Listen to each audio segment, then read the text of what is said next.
ಹಾಸನ ಜಿಲ್ಲೆಯಲ್ಲಿ ಅಮಾನವೀಯವಾಗಿ ತಲೆ ತಗ್ಗಿಸುವಂತಹ ಘಟನೆಯೊಂದು ನಡೆದುಬಿಟ್ಟಿದೆ.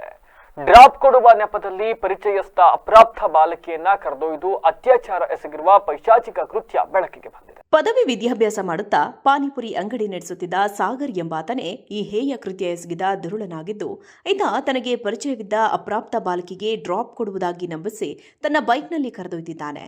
ನಿರ್ಜನ ಪ್ರದೇಶಕ್ಕೆ ಕರೆದೊಯ್ದು ಬಾಲಕಿಯ ಮೇಲೆ ಅತ್ಯಾಚಾರವೆಸಗಿದ್ದಾನೆ ಎಂದು ಆರೋಪಿಸಲಾಗಿದೆ.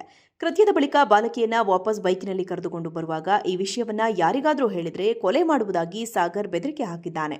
ಆರೋಪಿಯ ಮಾತಿನಿಂದ ತೀವ್ರ ಗಾಬರಿಗೊಂಡ ಬಾಲಕಿ ತನ್ನ ಪ್ರಾಣ ಉಳಿಸಿಕೊಳ್ಳಲು ಚಲಿಸುತ್ತಿದ್ದ ಬೈಕ್ನಿಂದಲೇ ಕೆಳಗೆ ಜಿಗಿದಿದ್ದಾಳೆ.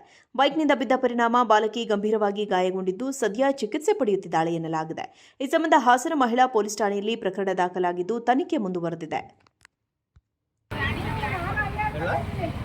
ಮಾಮೂಲಿ ಗಾಡಿ ರನ್ನಿಂಗಲ್ಲಿ ಬರ್ತಾ ಇದ್ದೆ ನಾನು.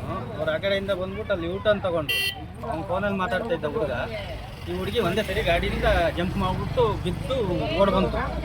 ಬಟ್ಟೆ ಎಲ್ಲ ಫುಲ್ ಗಲೀಜಾಗೋಗಿತ್ತು. ಓಡ್ ಬಂದ್ಬಿಟ್ಟು ಕಾಪಾಡಿ ಅವ್ರನ್ನ ಸಾಯಿಸ್ಬಿಡ್ತಾರೆ ಅಂತ ಹೇಳ್ಬಿಟ್ಟು ಅಲ್ಲೇ ಬಿದ್ದು ರೋಡಲ್ಲೇ ಬಿದ್ದೋಯ್ತು ಅಷ್ಟೇ. ಅದೊಂದು ಡೈರೆಕ್ಟಾಗಿ ನೋಡಿರೋದು ನಾವು ಕಣ್ಣಾರೆ. ಎಷ್ಟು ಜನ ಹುಡುಗಿರಿದ್ರು, ಎಷ್ಟು ಜನ ಹುಡುಗರು ಇದ್ರು? ಹುಡುಗ ಒಬ್ಬ ಇದ್ದಿದ್ದು ಬೈಕಲ್ಲಿ, ಇಬ್ಬರೇ ಬಂದಿದ್ದು ಬೈಕಲ್ಲಿ. ಒಟ್ಟಲ್ಲಿ ಆ ಹುಡುಗಿ ಸಡನ್ ಆಗಿ ನನ್ನ ಕಣ್ಣು ಮುಂದೆ ನಾನು ಗಾಡಿ ಹಂಗೆ ಸ್ಲೋ ಮಾಡಿದೆ. ಹಂಗೆ ಎಗರ್ಬಿಟ್ಟು ಬಿದ್ದುಬಿಟ್ಟು ಎದ್ದು ಓಡ್ ಬಂದ್ಬಿಡ್ತು ಕಾಪಾಡಿ ಅಂತ.